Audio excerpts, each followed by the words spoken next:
Hello guys, हमारी last video बनी थी डीसी 3 पॉइंट स्टार्टर की। ठीक है, और ज़्यादा चर्चा नहीं करेंगे क्योंकि 3 पॉइंट स्टार्टर में सब कुछ आ जाता है। 4 पॉइंट स्टार्टर का जो इसका कंस्ट्रक्शन हुआ वो बेसिकली हुआ था कंपाउंड मोटर के लिए, लेकिन ऐसी बात नहीं है। 3 पॉइंट स्टार्टर से भी कंपाउंड मोटर चलाई जा सकती है। फिर भी हमें पूरी जानकारी लेने का हक है, तो हम आज 4 पॉइंट स्टार्टर के बारे में बात करेंगे। ठीक है, तो 3 पॉइंट स्टार्टर और 4 पॉइंट स्टार्टर में कोई ज्यादा फर्क नहीं है, बस एक ही पॉइंट का फर्क है। वो मैं भी आपको क्लियर कर देता हूँ, क्योंकि ये सब चर्चा कर चुके हैं हम। जो ये रेजिस्टेंस लगे हुए हैं ये आर्मेचर के सीरीज में होते हैं, वो हमारे डायग्राम में भी दिखाए गए हैं। तो हम दिखाएं 4 पॉइंट स्टार्टर के लिए, लेकिन फिर भी मैं आपको एक बार इसके बारे में बता दूं। हो सकता है आपने लास्ट वीडियो ना देखी हो, ये वीडियो देख रहे हो, तो जरूरी बनता है कि थोड़ा सा मोटा मोटा इसके बारे में मैं इंट्रोडक्शन दे देता हूँ। तो बच्चों, ये जो मोटर है हमारी, ये वाली, ठीक है ना, ये हमारी आर्मेचर हो गया मोटर का, और ये उसकी शंट फील्ड कॉइल हो गई। ठीक है ना, और ये प्रोटेक्टिव एक रेजिस्टेंस लगा रहता है मेन लाइन के सीरीज में। वो किस लिए लगा रहता है, ध्यान से देखें आप।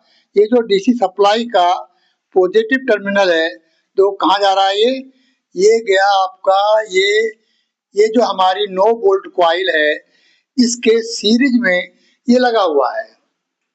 उसमें आ गया 9 वोल्ट कॉइल की सेफ्टी के लिए ये एक फिक्स रेजिस्टेंस है, ये वेरिएबल रेजिस्टेंस नहीं है। ये क्या है, एक फिक्स रेजिस्टेंस है। ये वेरिएबल हो सकता है, इसको हम वेरिएबल लगा सकते हैं, लेकिन ये रेजिस्टेंस फिक्स है।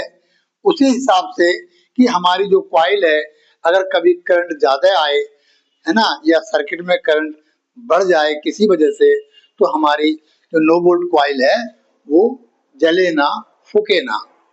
ठीक है, अब ये आर्मेचर हो गया हमारा, ये शंट फील्ड कॉइल हो गई, और ये हमारी ओवरलोड रिले हो गई। बताऊंगा, थोड़ा इंट्रोडक्शन करा दूं पहले। मैं ये मान के चल रहा हूँ कि आप पहली बार देख रहे हैं, लास्ट वीडियो आपने नहीं देखी है। ये हमारा स्टार्टर का हैंडल है, क्योंकि हमने यहाँ मेन पार्ट्स ऑफ स्टार्टर में लिखा हुआ भी है। A B R variable resistance, B NVC no volt coil, C OLC overload coil, और डी हैंडल, एंड लास्ट में है हमारा बॉक्स। यानी जो पूरा सिस्टम इसके अंदर, जिस के अंदर बंद है, वो बॉक्स है, सीट का बना होता है बॉक्स।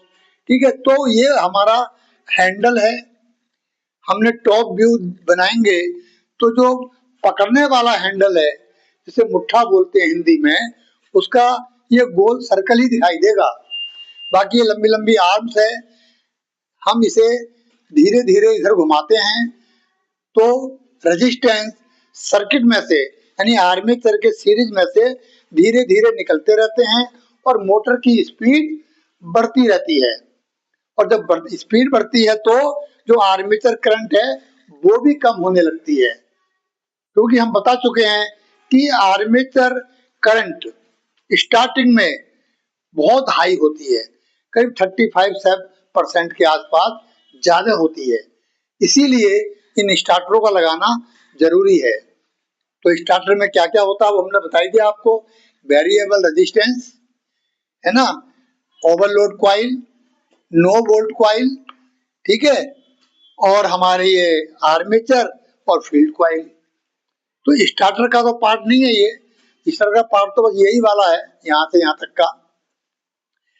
अब थोड़ा सा और बता देता हूं मैं। ये जो डीसी की मेन सप्लाई है, इसके सीरीज में एक रेजिस्टेंस लगा हुआ है, जो फिक्स रेजिस्टेंस है, जो नो वोल्ट कॉइल की रक्षा करता है। ठीक है, और ये जो ओवरलोड कॉइल है 3 पॉइंट स्टार्टर में भी ये लगी हुई थी सीरीज में, और इसमें भी सीरीज में लगी हुई है, मेन सप्लाई के सीरीज में। ये देखो पॉजिटिव टर्मिनल है, मेन सप्लाई गई, ये हमारी कॉइल से होती हुई ये चली गई हमारी स्टार्टिंग आर्म के लिए।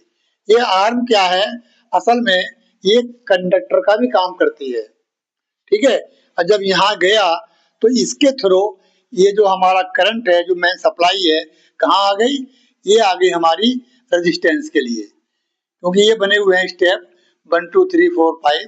तो यहाँ जब जुड़ेगी तो क्या होगा, मेन सप्लाई इस रास्ते से ओवरलोड कॉइल से होती हुई ये आ गई हमारी रेजिस्टेंस में, और रेजिस्टेंस लगे हुए हैं देखो हमारे आर्मेचर के सीरीज में। नहीं, ठीक है ना, पॉज करके भी देख लेना इसको, जो मैं बता रहा हूँ इसमें कंफ्यूजन नहीं होना चाहिए। ये आर्मेचर का नेगेटिव पॉइंट है और ये हमारा आर्मेचर है, इसके सीरीज में लगी हुई है नो वोल्ट, ओ सॉरी, ये रेजिस्टेंस लगे हुए हैं सारे। ये देखो ना, यहाँ से सप्लाई इन और यहाँ से आउट हो रही है, तो यहाँ से सीधा आर्मेचर के सीरीज में ये सारे रेजिस्टेंस लगे हुए हैं। वो इसलिए ताकि शुरुआत में आर्मेचर की करंट बहुत ज्यादा ना बढ़े और कोई नुकसान ना हो हमारी मोटर के लिए। अब जैसे ही हमने मान लो ये स्टेप 1 पे आ गया तो क्या होगा, R1 रेजिस्टेंस आर्मेचर के सीरीज से बाहर हो जाएगा, फिर और मोटर की स्पीड बढ़ जाएगी। फिर मान लो इस पॉइंट पे आते हैं तो R1 R2 दोनों बाहर हो गए और ये रह गए। तो जैसे जैसे धीरे धीरे, ऐसा नहीं है एकदम हैंडल को इधर कर देते हैं। ठीक है, क्लास में बच्चे कर देते हैं, अगर कोई मेरी क्लास का बच्चा देख रहा हो तो ऐसे नहीं करते, इसको स्लोली स्लोली इसे मूव करते हैं ताकि मोटर को स्पीड पकड़ने का चांस मिले, और धीरे धीरे रेजिस्टेंस निकलते रहते हैं। इस पॉइंट पे आकर के जहां हमने लिखा है ऑन, यहाँ पे मोटर को फुल्ली करंट मिलती है, सप्लाई वोल्टेज। ठीक है, क्योंकि रेजिस्टेंस सारे निकल चुके हैं और मोटर अपनी फुल फ्लैश जो भी उसकी रेटेड आरपीएम होते हैं वो मिल जाते हैं। तो स्पीड होती है ना हर मोटर की लिखी हुई कि इतना स्पीड है, तो वो स्पीड यहाँ पे आकर के मिल जाती है। और नो वोल्ट कॉइल का क्या काम होता है, इस हैंडल को देखो यहाँ पे ब्लू कलर में मैंने बनाया एक पीस, ये असल में सॉफ्ट आयरन का पीस है। सॉफ्ट आयरन का हम क्यों लगाते हैं, सॉफ्ट आयरन एक्चुअल में क्या होता है, ये मैग्नेटिक गुड कंडक्टर होता है, मैग्नेटिक मटेरियल बहुत ही बढ़िया होता है। इसलिए जब ये जाता है तो ये सॉफ्ट आयरन इस मैग्नेट से चिपक जाता है, फिर हैंडल यहाँ के यहीं रुका रहता है। ठीक है, लेकिन जब इसे हम बंद करते हैं स्विच के थ्रू या लाइट भागने पे, ये हैंडल तुरंत यहाँ आ जाता है। लेकिन कैसे आता है, ये रेड कलर में मैंने बनाया हुआ स्प्रिंग, ये स्प्रिंग की टेंशन से अपनी ऑफ पोजीशन में आ जाता है। ठीक है, अब ये तो हो गया हमारा एनवीसी कॉइल का फंक्शन, नो वोल्ट कॉइल का फंक्शन। अब आप आ जाओ ओवरलोड कॉइल। ओवरलोड कॉइल कैसे काम करती है मैं आपको बता दूं, क्योंकि ये मेन सप्लाई के सीरीज में लगी हुई है। जैसे ही शॉर्ट सर्किट होगा या मोटर पे बहुत ज्यादा लोड डाल देंगे आप, तो क्या होगा, सर्किट की जो मेन करंट है वो बढ़ जाती है, यानी कि आर्मेचर करंट बहुत ज्यादा बढ़ेगी। तो हमारी मोटर को कोई नुकसान ना हो, आर्मेचर जले ना, उसके लिए क्या होगा, जैसे ही करंट बढ़ेगी तो हमारी कॉइल में भी करंट बढ़ेगी। ये तो क्लियर है ना बात। और हम आपको बता चुके हैं, पढ़ा चुके हैं कई बार वीडियो में कि जो फ्लक्स होता है वो करंट के प्रोपोर्शनल होता है। करंट बढ़ेगी तो फ्लक्स भी बढ़ेगा, और फ्लक्स बढ़ने का मतलब क्या है, उसकी मैग्नेट बढ़ेगी, यानी चुंबकत्व जो गुण होते हैं मैग्नेटाइज, वो बढ़ जाएगा। तो इसका जब चुंबकत्व बढ़ेगा तो ये जो पीस बनाया हुआ हमने ये ब्लैक कलर में, ये ऊपर की तरफ उड़ जाएगा। ठीक है, उड़ गया, क्योंकि इसकी मैग्नेट इतनी ज्यादा हो गई, इसने पकड़ के खींच लिया। नॉर्मल कंडीशन में नहीं खींचेगी क्योंकि करंट उसकी नॉर्मल है, लेकिन जैसे ही करंट बढ़ेगी इसका मैग्नेटाइज बढ़ेगा और ये पीस ऊपर को उठेगा, और जब ऊपर उठेगा तो ये देखो ग्रीन कलर में मैंने दो पॉइंट बनाए हुए हैं, इन दोनों में अंदर घुस जाएगा, यानी कि दोनों पॉइंटों को वो शॉर्ट कर देगा। अब ध्यान से देखो कि दोनों पॉइंट कहां से आ रहे हैं। ये जो हमारी एनबीसी कॉइल है, देख रहे हैं ध्यान से आप, एनबीसी कॉइल के एक स्टार्टिंग पॉइंट से आ रहा है और दूसरा दूसरे सिरे से आ रहा है, डॉट डॉट करके, यानी कि वो जो दोनों कॉइल थी, तो कॉइल के टर्मिनल थे, वो दोनों आपस में क्या हो गया, शॉर्ट हो गए। शॉर्ट होने का मतलब क्या हुआ कि कॉइल के अंदर अब करंट फ्लो नहीं कर रही। जब करंट अंदर जाएगी नहीं तो कॉइल में क्या हो जाएगा, डीमैग्नेटाइज हो जाएगी, उसकी जो मैग्नेटिक प्रॉपर्टी है वो खत्म हो जाएगी, मतलब वो डीमैग्नेटाइज हो जाएगी, और इस जो हैंडल यहाँ चिपका हुआ था उसे वो छोड़ देती है और हैंडल स्प्रिंग के थ्रू वापस फिर अपनी ऑफ पोजीशन पे आ जाता है। तो ये हो गया ओवरलोड कॉइल का फंक्शन। ठीक है, तो मेरे ख्याल से अब मेरे स्टार्टर में तो कुछ बचा नहीं है। ठीक है, तो ये हमारा 4 पॉइंट स्टार्टर हो गया।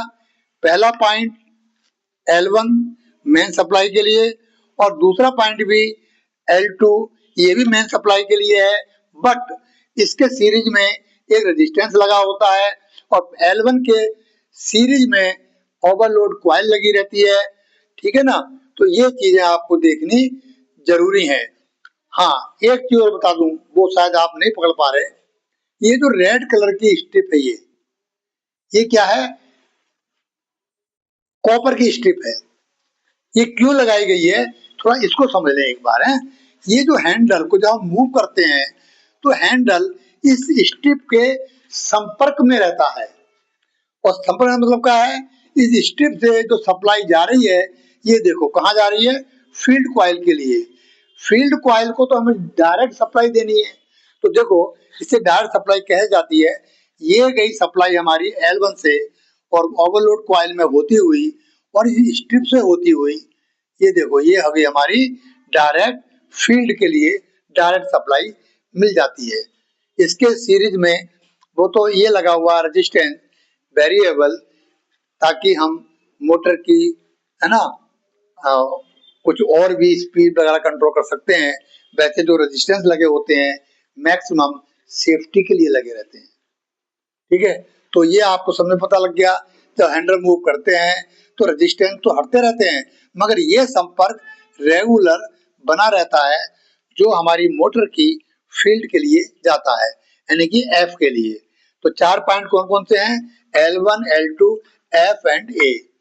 ठीक है, आपको कुछ नहीं करना, बस जो मोटर के जो स्टार्टर है, बस उसके 2 पॉइंटों को देना है हमें, क्या, L1 देना है, L1 L2 दोनों एक ही चीज है ना, और F को फील्ड कॉइल के तार दे देने हैं और A को आर्मेचर के। मगर जो दूसरे एंड हैं, जैसे इसमें F2 और A2, इन दोनों को शॉर्ट करके हमें नेगेटिव सप्लाई दे देनी है। ठीक है, क्योंकि ये कॉमन है, ये नेगेटिव है और पॉजिटिव के लिए स्टार्टर अपने आप काम कर लेता है कि कहाँ सप्लाई कितनी जानी है। ओके, तो बच्चों आज के लिए इतना ही काफी है। नेक्स्ट वीडियो बहुत इंटरेस्टेड होने वाली है और वो है ड्रम कंट्रोल स्टार्टर। वो ऐसा है कि हर लेथ मशीन पे लगा मिलेगा। ठीक है ना, उसे AC DC दोनों में कर सकते हैं हम इस्तेमाल, तो उसके बारे में स्टडी करेंगे। बहुत ही इंटरेस्टेड होने वाला है वो हमारा 3 स्टार्टर तो ये हो ही गए, है ना, वो चौथा स्टार्टर है, उसमें हैंडल लगा रहता है। अब नेक्स्ट वीडियो पे चर्चा करेंगे अननेसेसरी। ठीक है ना, वीडियो को लंबा करने से कोई फायदा नहीं है। तो बच्चों अब इंतजार करें हम ड्रम कंट्रोल DC स्टार्टर का। नेक्स्ट वीडियो में मिलते हैं फिर पूरे जोश के साथ, तब तक के लिए नमस्कार।